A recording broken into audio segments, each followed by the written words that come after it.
সদৌ অসম ক্ষুদ্ৰ চাহ খেতিয়ক সন্থাৰ সংবাদমেল আৰু এই সংবাদমেল কেইবাটাও গুৰুত্বপূৰ্ণ ঘোষণা কৰিছে। ইতিমধ্যে সদৌ অসম ক্ষুদ্ৰ চাহ খেতিয়ক সন্থাই ইতিমধ্যে এটা আন্দোলন তেওঁলোকে কৰিব, যিহেতু চৰকাৰে যি ধৰণে সা সুবিধা দিব লাগে এইসকল চাহ খেতিয়কক কিন্তু তেনেধৰণে সা সুবিধা দিয়া নাই।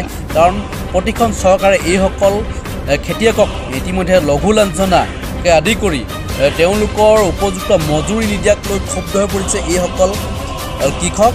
আৰু ইতিমধ্যে আপোনালোকে জানে যে বিজেপি চৰকাৰৰ দিনত মাত্ৰ এটা গছ পুলি ৰুলেই যে 10,000 টকাকৈ দিয়া হয়, আৰু বিহু নাছিলেই যিহেতু 25-30,000 টকাকৈ লাভ কৰে, আৰু বিহু কমিটিসমূহক যিহেতু 50,000 টকাই দিয়ে। কিন্তু এইসকল ক্ষুদ্ৰ চাহ খেতিয়কক কিয় এইখিনি সুবিধা কৰি দিব পৰা নাই? যিহেতু তেওঁলোকৰ যিখন বজাৰ, সেই বজাৰত তেওঁলোকে উপযুক্ত মূল্য নাপায়, যাৰ কাৰণে ইতিমধ্যে প্ৰতিবাদ সাব্যস্ত কৰিবলৈ ইতিমধ্যে সাজু হৈছে। আৰু ইতিমধ্যে ক্ষুদ্ৰ চাহ খেতিয়ক সন্থাই কৈছে যে তেওঁলোকৰ প্ৰায় 25 লাখ আছে খেতিয়ক, সেই 25 লাখ খেতিয়কে ইতিমধ্যে ভোট বৰ্জন কৰিব বিজেপি চৰকাৰক। কি কৈছে আপোনালোকক শুনাই লৈছে। এবাৰ পৰীক্ষা কৰিবৰ কাৰণে 2200 টকা খৰচা হ'ব। কিমান কৈছে? 2200 টকা। এতিয়া 20 কেজি, 25 কেজি, 50 কেজি পাতৰ মূল্য আজি তাৰিখত কিমান? তেওঁতে 2200 টকা যদি দিয়ে, আগতে মানুহজনক কিয় হত্যা কৰা হৈছে? নে সেই মানুহজনক আচলতে আত্মহত্যা কৰিব লাগিব নেকি? ইতিমধ্যে আপোনালোকে গম পাইছে যে অসমৰ ভাৰতবৰ্ষত বছৰি লক্ষ লক্ষ কৃষকে আত্মহত্যা কৰিছে। অসমৰ ক্ষুদ্ৰ চাহ খেতিয়কক আত্মহত্যা কৰিব লাগিব নেকি? যদি আত্মহত্যা কৰিব লাগে আমি যাওঁ আমি নিৰ্দিষ্ট তাৰিখ ঘোষণা কৰোঁ অসম সচিবালয়ৰ সন্মুখত, অসমৰ ক্ষুদ্ৰ চাহ খেতিয়কে লক্ষ্য হিচাপে আত্মহত্যা যাওঁ। যদি চৰকাৰে সেইটো কথা শান্তি পায়, চৰকাৰে সেইটো কৰক, আমি সেইটো কৰিবলৈ সাজু আছো। যদি আত্মহত্যা গ'লে আমি আত্মহত্যা যাওঁ, তেতিয়া যদি তেওঁলোকে শান্তি পায়, আমাৰ মৃত্যু হ'লে তেওঁলোকে শান্তি পায়, কাৰণ আমি মৃত্যু যাবলৈ প্ৰস্তুত আছো। কিন্তু এটা কথা ঠিক, অসমৰ ক্ষুদ্ৰ চাহ খেতিয়কসকলে যি ৰাজনীতি কৰিছে সেই ৰাজনীতি মানি ল'ব নোৱাৰো। আমি সমাগত নিৰ্বাচনত ইয়াৰ প্ৰত্যুত্তৰ দিম। আপোনালোকে চাওক, এটা সুন্দৰ সমীক্ষা আছে। আমাৰ অতি কমেও 2.5 লাখ ক্ষুদ্ৰ চাহ খেতিয়ক আছে। 2.5 লাখ ক্ষুদ্ৰ চাহ খেতিয়কৰ 6জনে, 7জনীয়া, 8জনীয়া, 10জনীয়া পৰিয়াল আছে। এই 10জনৰ পৰিয়ালক 10 পূৰণ কৰক, 25 লাখ ভোট আমাৰ হাতত আছে। এই 25 লাখ ভোটে নিশ্চয় আমি অসমৰ ভোটৰ নিৰ্ণায়ক আমি হ'ব পাৰোঁ। গতিকে আমাক নহ'ব পাৰে। এতিয়া তেওঁলোকে কৈছে যে চাহটো শতকৰা 100% অকশ্যনত বিক্ৰী হ'ব লাগিব। চাহ নিয়মমতে চাহটো অকশ্যনত বিক্ৰী হ'বই লাগিব, কিন্তু 100% বিক্ৰী হ'ব লাগিব এই কথাটো এনেকুৱা ধৰণৰ কথা আছে যে সপ্তাহত এদিন অকশ্যন হয়, 52টা বছৰটোত 52টা সপ্তাহ, 52টা অকশ্যন চেল হয়। অসমৰ 845খন বৃহৎ গোষ্ঠী বাগিচা, 1200-1400 স্মল ডিগৰাৰ্ছ অফ পাত লোৱা কলঘৰ, এই চাহটো যেতিয়া একেলগে অকশ্যনলৈ যাব, কোনটো লগত কেতিয়া বিক্ৰী কৰিব, কোনটো অকশ্যন চেণ্টাৰ ইমান ডাঙৰ অকশ্যন চেণ্টাৰ আছে? গুৱাহাটী অকশ্যন চেণ্টাৰ আছে, যোৰহাটত সৰুকৈ অকশ্যন চেণ্টাৰ আছে। এই অকশ্যন চেণ্টাৰত অসমৰ গোটেইখিনি চাহ নিলাম কৰা সম্ভৱ নেকি?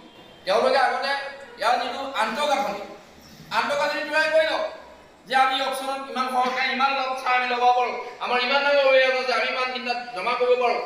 আমি ক্ষুদ্ৰ চাহ খেতিয়কৰ লেবৰেটৰী বনাই দিছোঁ, তাত আমি টেষ্ট কৰিম, আমি পৰীক্ষা কৰাত আপত্তি নাই। কিন্তু এটা কথা সজোৰে কৈছোঁ, অসমৰ ক্ষুদ্ৰ চাহ খেতিয়কে ব্ৰেণ্ডেড মেডিচিন বাগানত ব্যৱহাৰ নকৰে আৰু কৰা আমি নাই। আমি সেইকাৰণে 2015 চনতে অসমত জাগৰণ যাত্ৰা কৰি অসমৰ ক্ষুদ্ৰ চাহ খেতিয়ক সচেতন কৰি দিছিলোঁ।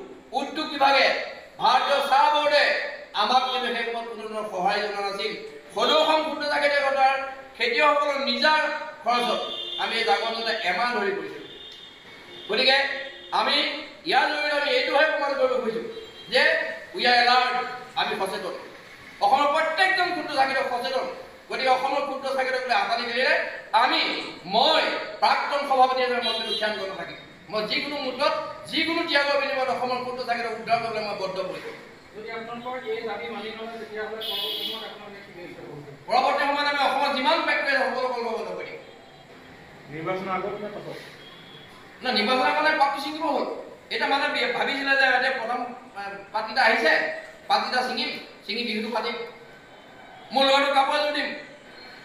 আপোনালোকে ভাবিব নোৱাৰে গোটেই অসমৰ পৰা ফোন আহিছে যে ককাইদেউ আমাৰ অৱস্থা কি হ'ব, বিহু পালেহি, ল'ৰা ছোৱালীক কাপোৰ দিব লাগে, এতিয়া এনেকুৱা কৰিব লাগে তেনেকুৱা কৰিব লাগে, মোৰ কাৰণে 200 কেজি ভাত পেলাই দিলোঁ, 200 কেজি ভাত পেলাই দিলে এখন ক্ষুদ্ৰ চাকিৰ বুকত যি জড়ি দিলে সেইজন মানুহে উপলব্ধি কৰিব পাৰে।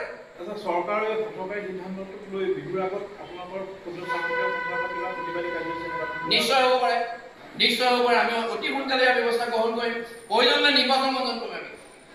আমি প্ৰয়োজন হ'লে নিৰ্বাচন বৰ্জন কৰিম, আৰু নিৰ্বাচন বৰ্জন কৰিলে তেওঁলোকে গম পাই যাব যে অসমৰ ক্ষুদ্ৰ চাকিটিয়ে এই হ'বলগীয়া নিৰ্বাচনত, সমাগত নিৰ্বাচনত তেওঁলোক আচলতে কোনো মানে কাৰণ হয়নে নহয়, ফেক্টৰ হয়নে নহয়, সেইটো কৈ দিম। আচ্ছা, এই ক্ষুদ্ৰ চাকিটো কিমান আছে বুলি ক'লে অসমৰ 2.5 লাখৰ ওপৰত আছে। আমাৰ ৰেজিষ্টাৰ্ড 2.5 লাখ আছে। প্ৰতি ঘৰৰ 4-5জন সদস্য ধৰিলে কিমান হ'ব? 10 লাখ।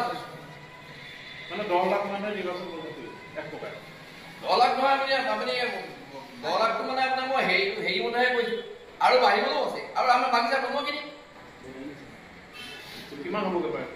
অতি কমেও 20 লাখ মান। মানে ইয়াৰ ওপৰত যদি কোনো সুযোগ নাপায় বা সুফল নাপায় তেতিয়াহ'লে 20 লাখ মানৰ 20 লাখ মানে আচলতে হ'লে বাধ্য হ'ব। কাৰণ যেতিয়া মোৰ পেটত যেতিয়া লাভ কৰিব, যেতিয়া মই খাবলৈ নাপাওঁ, যেতিয়া মই লঘোণে থাকিব লাগিব অৱস্থা, মই কৈছোঁ ন মোক অৰুণোদয় নালাগে। চৰকাৰে আইদেউ বাইদেউ লাখপতীয়া বাইদেউ কৈছে, চৰকাৰক কৈছোঁ আমাক ককাইদেউ দাদাইদেউ কেইজনৰো চক, চাহ খেতি কৰে ককাইদেউ দাদাইদেউ কেইজনৰো চক, আমাক অমৃত বৃক্ষৰ বনালে আমি অমৃত বৃক্ষ ৰুই থৈছোঁ, অসমত সেউজ যুগৰ সূচনা কৰি থৈছোঁ, অসমৰ গ্ৰাম্য অৰ্থনীতি বুনিয়াদ গঢ়ি থৈছে ক্ষুদ্ৰ চাকিতে। ইয়াত অমৃত বৃক্ষৰ বোলে দৰকাৰ নাই, আমি নিজেই অমৃত বৃক্ষ ৰুই থৈছোঁ, আৰু তাৰ ফল আমি অসমৰ সকলো মানুহে খাই আছোঁ। ভাৰতবৰ্ষই খাই আছে। আজি ভাৰতবৰ্ষৰ একমাত্ৰ মানে আপোনাৰ ৰপ্তানিকৃত সামগ্ৰী হৈছে চাহ। গতিকে এই চাহৰ ওপৰত তেওঁলোকে যিটো অন্যায় কৰিছে, এই অন্যায়টো আচলতে বৰ মহা অন্যায় হৈছে। এই অন্যায়ৰ জৰিয়তে অসমৰ ক্ষুদ্ৰ চাকিলোকৰ হাহাকাৰ অৱস্থাৰ সৃষ্টি হৈ তেওঁলোকৰ চৌত আচলতে জুই নজ্বলা এটা অৱস্থাৰ সৃষ্টি কৰিবলৈ আমাক গৈ আছে। আমি কিন্তু আকৌ কৈছোঁ, আমি কিন্তু হিতাধিকাৰী নহওঁ, আমি হিতাধিকাৰী হ'ব খোজা নাই, আৰু আমি নুখোজোঁ। আমি কৰ্মসংস্কৃতি বুজি পাওঁ, কৰ্মসংস্কৃতিৰে দেশ আৰু জাতিক আমি আগুৱাই নিয়াৰ ক্ষেত্ৰত আমি সংকল্প গ্ৰহণ কৰিছোঁ। আমি কাম কৰিম, তাৰ বিনিময়ত আমি যি মূল্য পাম সেই মূল্য আমি আদায় কৰিম। আমি আচলতে কেনেকুৱা ধৰণৰ কাৰ্যসূচী গ্ৰহণ কৰিম, অসমৰ ক্ষুদ্ৰ চাকিতৰ সমূহ একত্ৰিত হৈ আমি সভা অনুষ্ঠিত কৰিম। সভা অনুষ্ঠিত কৰি বিহুৰ আগতে আমি বিহিত ব্যৱস্থা গ্ৰহণ কৰিম। কাৰণ আমি এতিয়াও কৈছোঁ চৰকাৰক, আমি বাৰম্বাৰ অনুৰোধ জনাইছোঁ, হাত জুৰি কৰবতে অনুৰোধ জনাইছোঁ যে আপোনালোকে অসমৰ ক্ষুদ্ৰ চাকিতৰ ৰাজপথত আহিবলৈ নিদিব।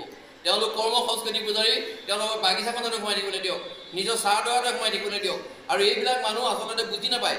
তেওঁলোকে যেতিয়া খঙত উঠি আহিব, যেতিয়া উৎপাদিত সামগ্ৰী উচিত মূল্য নাপাব, যেতিয়া পেলাই দিবলগীয়া হ'ব, ওলাই আহোঁতে চাহপাত যেতিয়া ছিঙি পেলাই দিবলগীয়া হ'ব, সেই যিটো মানুহৰ যিটো আৱেগ, সেই অনুভূতি খেতিয়কজনৰ বাহিৰে বেলেগ মানুহে যেন উপলব্ধি কৰিব নোৱাৰে। সমাগত নিৰ্বাচন আহিছে, আমি এটা সাধাৰণ সমীক্ষা আপোনালোকক দিছোঁ। অসমত 2.5 লাখ ক্ষুদ্ৰ চাকিতক আছে, আৰু সেইখন আমাৰ সন্থা অন্তৰ্ভুক্ত সন্থাৰ বাহিৰতো আৰু 40-50 হাজাৰ ক্ষুদ্ৰ চাকিতক আছে।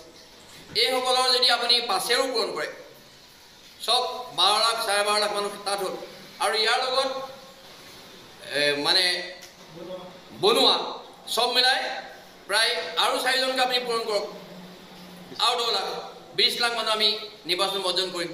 আৰু নিৰ্বাচন বৰ্জন কৰাৰ লগে লগে আমি তেওঁলোকে গম পাব যে অসমৰ ক্ষুদ্ৰ চাকিতক আচলতে লেখত লগব এটা অনুষ্ঠান হয়নে নহয়, তেতিয়া তেওঁলোকে বুজি পাব। আমি আচলতে কোনো যুদ্ধও কৰি ভাল নাপাওঁ, আমি শান্তিপ্ৰিয় মানুহ, আমি খেতিয়ক মানুহ, আমি নিজৰ স্বাৰ্থত সোমাই থাকি ভাল পাওঁ। আমাক ৰাজপথলৈ নামাতিব। আমি অনুৰোধ জনাইছোঁ, অসমৰ ডাইনামিক মুখ্যমন্ত্ৰীজনক কৈছোঁ, আপুনি আইদেউ বাইদেউ আঁচনি বাদ দিয়ক, আপুনি ককাইদেউ আমাৰ এই দাদাদেউসকললৈ ভাবক। অসমৰ ককাইদেউ দাদাদেউসকলৰ যিটো অৱস্থা, সেই অৱস্থা যদি নাথাকে আমাৰ ঘৰখন ভাগি থান বান হৈ যাব। অহা বছৰৰ বহাগৰ বিহুটোত আমি মানে এহাত কাপোৰ আমাৰ ল'ৰা ছোৱালীক দিব নোৱাৰিম, এটা গেঞ্জি দিব নোৱাৰিম। ইয়াতকৈ দুৰ্ভাগ্য কথা জাতিটোৰ কাৰণে নাই। গতিকে আমি অসমৰ একমাত্ৰ অৰ্থনৈতিক বুনিয়াদ গঢ়া, অসমৰ গ্ৰাম্য অৰ্থনীতি উন্নতিকাল কৰা এই ক্ষুদ্ৰ চাকিতসকলক যদি চৰকাৰে সন্মান কৰিব নাজানে, তেনেহ'লে সমাগত নিৰ্বাচনত আমি উচিত প্ৰত্যুত্তৰ দিবলৈ আমি সাজু থাকিম।